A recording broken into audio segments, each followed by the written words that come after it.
আসসালামু আলাইকুম, আমি কেএম তাহিদুল ইসলাম। এই ভিডিওতে আমি আলসার এক্সামিনেশন সম্পর্কে দেখাবো। সো আলসারটা প্রথমে আমাদের কি করতে হবে, একটা জিনিস শুরু করার আগে আমাদের অবশ্যই কনসেন্ট নিতে হবে, তারপর নিজেকে ইন্ট্রোডাকশন করতে হবে এবং তারপরে প্রাইভেসি নিয়ে প্রপার স্ক্রিনিং করে এক্সপোজ করতে হবে। এক্সপোজের ক্ষেত্রে ধরে নিলাম এটা হচ্ছে আমাদের আলসার। তো আলসারটা অবশ্যই আমাদের প্রপারলি এক্সপোজ করতে হবে এবং এমন জায়গায় যদি থাকে যে যেটা আমাদের বডিতে দুইটা আছে, যেমন আমাদের লিম্বস হতে পারে বা আমাদের লোয়ার লিম্বস হতে পারে, আপার লিম্বস হতে পারে, এইসব জায়গায় থাকলে ঠিক অপোজিট সাইডের ওই জায়গাটা আমাদের এক্সপোজ করে নিতে হবে কম্পেয়ার করার জন্য। এটা হচ্ছে একটা বিষয়। এবং তারপর আমরা ধরে নিলাম এটা একটা আলসার। ঠিক আছে। আচ্ছা, আলসার এক্সামিনেশনের ক্ষেত্রে প্রথমে আমাদের কিছু হিস্ট্রি নিতে হবে বা পেশেন্টকে আমাদের কোশ্চেন করতে হবে যে এখানে হচ্ছে যে এটা অনসেটটা কিভাবে হয়েছে, এটা ডিউরেশনটা কতটুকু, পেইন আছে কিনা, ডিসচার্জ আছে কিনা, আর এর সাথে corresponding diabetes mellitus, hypertension, smoking বা আদার কোনো অন্য কোনো সাইট আছে কিনা সেই হিস্ট্রিটা নিতে হবে। হিস্ট্রি নেওয়ার কারণ হচ্ছে অনসেটের উপর নির্ভর করে আমরা এটা বুঝতে পারবো যে, বা এটা মোড অফ অনসেটের উপর নির্ভর করে বুঝতে পারবো এটা ট্রমাটিক নাকি স্পন্টিনিউয়াস। যেমন হচ্ছে স্পন্টিনিউয়াস হলে আমরা টিবির দিকে যেতে পারে বা ম্যালিগনেন্টের দিকে যেতে পারে। ডিউরেশনের ক্ষেত্রে আমরা বুঝবো যেটা হিলিং নাকি হচ্ছে যে অন্য অন্য কোনো কিছু হবে, বা ইনকিউবেশন পিরিয়ড আছে কিনা এটার জন্য, যেমন সিফিলিটিক আলসার ইনকিউবেশন পিরিয়ড থাকে। তারপরে পেইনের ক্ষেত্রে এটা পেইনলেস নাকি পেইনফুল, তো পেইনলেস যেমন সিফিলিটিক আলসার, টিবি, তারপরে বেজাল সেল কার্সিনোমা, ট্রফিক আলসার, এগুলোর ক্ষেত্রে পেইনলেস থাকে। এছাড়া কোনো প্রকার ডিসচার্জ আছে কিনা, যেমন হচ্ছে সেরাস বা পাস বা হচ্ছে ব্লাড, এরকম কোনো ডিসচার্জ আছে কিনা, এইসব জিনিস মূলত আমরা দেখবো আর জিজ্ঞেস করব। এবং এছাড়া হচ্ছে ডায়াবেটিস, হাইপারটেনশন বা স্মোকিং, এসব হিস্ট্রি নিব, এটা হিলিং এর পারপাস বা এটা আসলে কতদিন করে হিলিং হচ্ছে বা ডিলে হচ্ছে কিনা এইসব জিনিস জানার জন্য। তো হিস্ট্রি নেওয়া শেষ। এরপর আমাদের ইন্সপেকশনের ক্ষেত্রে আমরা কয়েকটা জিনিস দেখবো। তো তার জন্য আমাদের অবশ্যই আলসারের লেভেলে আসতে হবে। এই আলসার যে জায়গায় আছে, যদি পায়ে থাকে তাহলে আমাদের বসতে হবে, যদি হাতে থাকে তাহলে আমাদের ওই বরাবর ওই লেভেলে আসতে হবে, এসে তারপরে আলসারটা দেখতে হবে। এবং অবশ্যই বলে রাখতেছি, ইন্সপেকশনের সময় দুই সাইড কম্পেয়ার করতে হবে, যদি এটা লিম্পসে থাকে বা এমন কোনো জায়গা যেটা হচ্ছে আমাদের body দুই সাইডে আছে সেই ক্ষেত্রে। তো এখানে আমরা কি দেখবো, site, size, shape, margin, edge, floor, discharge এবং সারাউন্ডিং এরিয়া, এগুলো আমরা দেখবো। যেমন হচ্ছে সাইটটা আমরা যখন এক্সপ্লেইন করব তখন আমরা অবশ্যই এইভাবে এক্সপ্লেইন করবো যাতে আমি একটা অন্ধ মানুষকে এক্সপ্লেইন করতেছি। মনে করলাম যে এটা আমার হাতের হাতের হচ্ছে ঠিক এই জায়গাটায় আছে আলসার, তো সেক্ষেত্রে আমাদের বলতে হবে দ্য সাইট হচ্ছে, এটা হচ্ছে লেফট সাইডের আর্মে। এখান থেকে তারপরে আমরা একটা জয়েন্ট থেকে ডিস্টেন্স বলবো, যাতে একটা মানুষ চোখ বন্ধ করে বলতে পারে যে যা বুঝতে পারে যে আনসারটা এই জায়গায় আছে। মনে করলাম যে আমার এই ঘড়ি যেটা, এই আনসারটা এখানেই আছে, তাহলে সেক্ষেত্রে এখানে আনসারটা কোথায় আছে, ulcer in the left arm 2 or 3 or 4 centimetre above from the ridge joint. ব্যাপারটা হচ্ছে আমরা এইভাবে এইভাবে করবো। আচ্ছা, এরপরে আমাদের যে জিনিসটা সেটা হচ্ছে সাইজ। সাইজটা আমরা মেজার করব অলওয়েজ দুই ভাবে। একটা একটা থাকবে হচ্ছে এই অ্যাক্সিস, একটা থাকবে হচ্ছে যে ভার্টিক্যাল অ্যাক্সিস, আর একটা হচ্ছে হরাইজন্টাল অ্যাক্সিস, অথবা এক্স অ্যাক্সিস, ওয়াই অ্যাক্সিস। এইভাবে আমরা মেজার করব এবং মেজার করার সময় আমরা বলবো এত সেন্টিমিটার বাই এত সেন্টিমিটার। যেমন এইটা আমরা একটা আইডিয়া করবো বা গেস করবো আমাদের হাতের উপর নিয়ে অথবা মেজারিং টেপের সাহায্যে। যেমন এটা যদি আমরা গেস করি, এটা অলমোস্ট 3 সেন্টিমিটার বাই 3 সেন্টিমিটার একটা একটা হচ্ছে যে আলসার আছে। আচ্ছা, এরপরে হচ্ছে শেপ।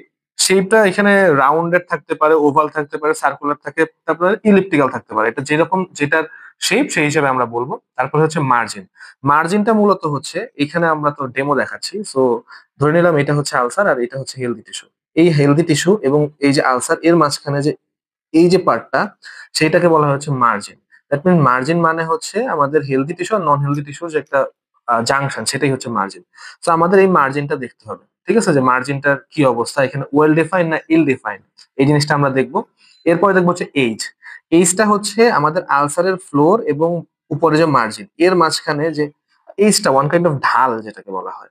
তো এই জিনিসটা আমরা হচ্ছে এক্সামিনেশন করব। তো এইটা খুবই ইম্পর্টেন্ট, এইজটা। এইজ থেকে আমরা একটা কিন্তু রিটেনে কোশ্চেনও আসে বা ভাইভাতে ইনভেরিয়েবলি জিজ্ঞেস করে যে classify answer according to age. তো সেই হিসাবে আমরা বলবো যে, যেমন হচ্ছে সেই হিসাবে আমরা বলবো যেমন হচ্ছে স্লোপিং এজ না আন্ডারমাইন এজ, বা হচ্ছে যে পাঞ্চ আউট, ইভার্টেড বা রোলড বা রেজড, এগুলো আমরা এখান থেকে বলে ফেলবো এজটা। তারপরে আমরা দেখবো হচ্ছে ফ্লোর। এই যে ফ্লোরে আমরা দেখবো কি জিনিস, গ্রানুলেশন টিস্যু আছে কিনা অথবা ডেড নেক্রোটিক টিস্যু আছে কিনা। এটা তো একটা ডেমো আনসার। নর্মালি আনসারের ক্ষেত্রে গ্রানুলেশন টিস্যু মানে হচ্ছে পিঙ্কিশ কালার থাকবে অথবা রেডিশ কালার থাকবে, সেটা হবে হচ্ছে আমাদের গ্রানুলেশন টিস্যু, মেইনলি রেড থাকে। আর নেক্রোটিক টিস্যু বা স্লাফ যদি থাকে সেটা হচ্ছে যে আমাদের দেখতে পাবো হোয়াইটিশ একটা পার্ট থাকবে, সেটাকে বলা হয় হচ্ছে আলসারের ক্ষেত্রে হচ্ছে যে নেক্রোটিক টিস্যু। তো স্লাফ আর নেক্রোটিক টিস্যুর ভিতরে পার্থক্য কি? স্লাফ মানে হচ্ছে যেটা অলরেডি এখান থেকে সেপারেট হয় নাই, সেটা হচ্ছে স্লাফ। আর নেক্রোটিক টিস্যু হচ্ছে যেটা অলরেডি লিভিং বডি থেকে সেপারেটেড হয়ে গেছে। দ্যাট মিনস স্লাফ মানে one kind of dead tissue. আচ্ছা, এছাড়া আমরা সারাউন্ডিং এরিয়া দেখবো, সারাউন্ডিং এরিয়ায় কোনো প্রকার কালার চেঞ্জ আছে কিনা, ইনফ্লামেশনের সাইন আছে কিনা, রেডনেস আছে কিনা, বা কালার পিগমেন্টেশন হয়েছে কিনা, বা হাইপার পিগমেন্টেশন হয়েছে কিনা, হাইপো পিগমেন্টেশন হয়েছে কিনা, এইসব জিনিস আমরা দেখে ফেললাম। এগুলো হচ্ছে আমাদের ইন্সপেকশন। এখন আসবো আমরা পালপেশন। পালপেশনের ক্ষেত্রে আমরা কম্পেয়ার করব। পালপেশনের ক্ষেত্রে আমরা কি কি দেখবো? লোকাল টেম্পারেচার, টেন্ডারনেস, ফিক্সিটি অথবা mobility, induration, pulse, lymph node and sensory examination. তো প্রথমে এখানে পালপেশনের ক্ষেত্রে আমরা হচ্ছে যে কিছু জিনিস গ্লাভস পরে করব, কিছু জিনিস গ্লাভস ছাড়া করব। তো যেগুলো আমরা গ্লাভস ছাড়া করব সেটা হচ্ছে লোকাল টেম্পারেচার এবং টেন্ডারনেস। তো সেটার জন্য আমরা কি করব? আমরা আমরা হচ্ছে যে যে লোকাল টেম্পারেচারটা করব সেটা হচ্ছে অবশ্যই কম্পেয়ার করব আমরা। এটাও করতে পারি যে এটা একটা আলসার, তার আশেপাশের হেলদি টিস্যুর সাথে আমরা কম্পেয়ার করব, নরমাল অ্যাবনরমাল নরমাল এরকম। অথবা আমরা এটা যদি লিম্বসে থাকে, তাহলে সাপোজ এটা যদি রাইট লিম্বে থাকে, তাহলে সেক্ষেত্রে লেফট লিম্বের সাথে আমরা কম্পেয়ার করবো। ফার্স্টে নরমাল, তারপরে অ্যাবনরমাল, তারপরে নরমাল। এবং এটা আমরা কি দিয়ে করব? Dorsal aspect of finger, not dorsal aspect of hand. এটা করবো আমরা ডরসাল অ্যাসপেক্ট অফ ফিঙ্গার দিয়ে। আচ্ছা, এরপরে হচ্ছে টেন্ডারনেস। টেন্ডারনেসটাও আমরা গ্লাভস ছাড়া দেখবো। ঠিক আছে? তাহলে সেক্ষেত্রে আমরা কি করব? আমরা এই যে slightly lateral to the margin, এই যে মার্জিনের ঠিক একটু পাশে আমরা এই সব জায়গায় ইন্ডেক্স ফিঙ্গার দিয়ে আমরা এইভাবে চাপ দিয়ে দেখবো যে টেন্ডারনেস আছে কিনা। তো পেশেন্টকে তো এইভাবে আমরা মুখে বললে তো হবে না, কারণ এক একজনের এক এক রকম হচ্ছে যে সহ্য ক্ষমতা। সেক্ষেত্রে এটা এটা করার সময় আমাদের মনে রাখতে হবে, আমাদের ডিরেকশনটা থাকবে, আমাদের চোখ দিয়ে থাকবে হচ্ছে পেশেন্টের ফেস। পেশেন্টের ফেসিয়াল এক্সপ্রেশন দেখে আমরা বুঝবো যে তার এখানে লোকাল টেন্ডারনেস আছে কিনা। আমরা ঠিক এইভাবে লোকাল টেন্ডারনেসটা দেখে নিলাম। এখন আমরা দেখবো ফিক্সিটি অ্যান্ড ইনডিউরেশন। সেটার জন্য আমাদের গ্লাভস লাগবে। আলসারের ক্ষেত্রে ঠিক সেই সময় আমরা গ্লাভস ইউজ করব। তো সেক্ষেত্রে বলে রাখি, এখানে ইনডিউরেশনটা হচ্ছে ওয়ান কাইন্ড অফ আলসারেরই একটা ফিচার, যেটাকে বলা হয় হচ্ছে হার্ডেনিং, বা এখানে হার্ডনেস আছে কিনা সেই জিনিসটা আমরা দেখি। আর ফিক্সিটিটা দেখার জন্য মূলত বেইজের ফিক্সিটিটা আমরা দেখি, যে আলসারের বেস তো আমরা হচ্ছে ইন্সপেক্ট করতে পারি না, সেক্ষেত্রে আমরা এটা দেখি। তো ফিক্সিটির ক্ষেত্রে এখানে কি করতে হবে? অবশ্যই সেই মাসেলটা, যে মাসেলের উপরে আলসারটা আছে, সেই মাসেলটা টট করতে হবে। তারপরে আমরা ফিক্সিটি দেখবো। ফিক্সিটিতে আমরা কিভাবে দেখবো? ফিক্সিটিতে দেখবো হচ্ছে আমাদের দুইটা অ্যাক্সিসে। একটা হচ্ছে মাসেলের যে ডিরেকশন আছে সেই অ্যাক্সিসে আমরা দেখবো, মাসেলের অরিজিন থেকে ইনসারশনের অ্যাক্সিসে। আর একটা দেখবো হচ্ছে আমরা ওইটারই 90 ডিগ্রি। তো সেক্ষেত্রে আমরা ফিক্সিটি দেখবো, আমরা এই যে আঙ্গুল নিলাম, এই দুইটা আঙ্গুল নিয়ে দুই মার্জিন বরাবর ধরবো, অবশ্যই মাসেল টট করা আছে। এরপরে আমরা এটাকে মুভ করার চেষ্টা করবো, যে বেসটা এভাবে মুভ করে কিনা। তো এটা আমরা দেখবো আলসারের ক্ষেত্রে তো ডেমো, যার ফলে এখানে ওই রকম ফিচার আমরা পাচ্ছি না। আবার এই সাইড থেকে আমরা এইভাবে দেখবো যে এটা মুভ করতেছে কিনা। এটা একটা জিনিস গেল, এটা হচ্ছে ফিক্সিটি বা মোবাইলিটি। এরপরে আমরা কি ইনডিউরেশন দেখবো। ইনডিউরেশনটা কোথায় দেখবো? ইনডিউরেশনটা দেখবো হচ্ছে আমরা বেইজে। তো বেস তো আমরা দেখতে পারি না, ফ্লোরের নিচে থাকে। তো আমরা ইন্ডেক্স দিয়ে এইভাবে চাপ দিব, চাপ দিয়ে দেখবো ইনডিউরেশন আছে কিনা। তো ইনডিউরেশন আমরা দেখলাম। এরপরে হচ্ছে আমরা এই ইনডিউরেশন দেখার সময় আমরা পরে এভাবে দেখবো যে এখানে কোনো ডিসচার্জ ছিল কিনা, বা সেরাস বা কোনো কিছু আছে কিনা, এরকম কোনো ডিসচার্জ আছে কিনা, এটা আমরা দেখে নিলাম। তো এটা ছিল আমাদের গ্লোভস এর পার্ট। এরপরে আমরা করসপন্ডিং নিউরোভাস্কুলার কিছু এক্সামিনেশন করতে পারি, যেমন হচ্ছে আমরা পালস দেখতে পারি। পালস সবসময় আমরা আলসারের পেরিফেরি সাইডের দিকে দেখবো। যদি এইটা এমন হয় যে অ্যাঙ্কেল জয়েন্টের আশেপাশে এই আলসারটা আছে, সেক্ষেত্রে আমরা কি করব?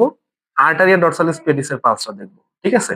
বা এটা যদি আমার হাতের এখানে থাকে, আমার যদি হাতের এই জায়গায় থাকে, সেক্ষেত্রে আমরা কি করবো? রেডিয়াল পালস দেখবো। ঠিক আছে? ব্যাপারটা এরকম। বা যদি আলসার এখানে থাকে, সেক্ষেত্রে আমরা ক্যাপিলারি রিফিলটা দেখলাম, মানে আমরা পেরিফেরাল পালসটা দেখবো, যে আমরা এখানে ব্লাড সাপ্লাইটা ঠিক মতো আছে কিনা, বা এটা কি কোনো ব্লাড সাপ্লাইয়ের জন্য নাকি ব্লাড সাপ্লাইয়ের জন্য না, এই জিনিসটা দেখলাম। এরপরে হচ্ছে করসপন্ডিং লিম্ফ নোড গুলো আমরা দেখবো, যে এই এই এরিয়া থেকে যে জায়গায় লিম্ফটা ড্রেন করতেছে সেটা। তো পায়ের ক্ষেত্রে একটা ইয়ে আছে, একটা দুইটা হচ্ছে যে ট্রিক আছে, সেটা হচ্ছে ল্যাটারাল এসপেক্টের ক্ষেত্রে একরকম, মিডিয়াল এসপেক্টের ক্ষেত্রে একরকম। কারণ ল্যাটারাল এসপেক্ট পায়ের বা লিম্স এর, লোয়ার লিম্স এর ল্যাটারাল এসপেক্ট থেকে ভেনাস ড্রেন করে কি ফার্স্টে যায় হচ্ছে তোমার আমাদের হচ্ছে পপলিটিয়াল ভেইনে, তারপরে যায় ফিমোরাল ভেইনে। তো যদি কোনো আলসার পায়ের ল্যাটারাল এসপেক্টে থাকে, তাহলে সেক্ষেত্রে ফার্স্ট আমাদের পপলিটিয়াল লিম্ফ নোডটা চেক করতে হবে, তারপরে ফিমোরাল। আর যদি মিডিয়াল এসপেক্টে থাকে পায়ের, তো মিডিয়াল এসপেক্ট থেকে সরাসরি ফিমোরালে ড্রেন করে গ্রেট সেভেনাস ভেইন দিয়ে। তাহলে সেক্ষেত্রে আমরা কি করবো? সেই জায়গায় ডাইরেক্ট ফিমোরাল লিম্ফ নোডটা চেক করলেই হবে। তো লিম্ফ নোড চেক করার ক্ষেত্রে আমরা স্যারকে বলবো, স্যার আমরা পেশেন্টটাকে হচ্ছে শোয়াতে চাই, এবং শোয়ানোর পরে তারপরে আমরা যে টপ লুটিয়ালটা দেখে তারপরে ফিমোরালটা লিম্ফ নোডটা ওই সময় দেখতে হয় নরমালি পেশেন্ট লাইং অবস্থায়।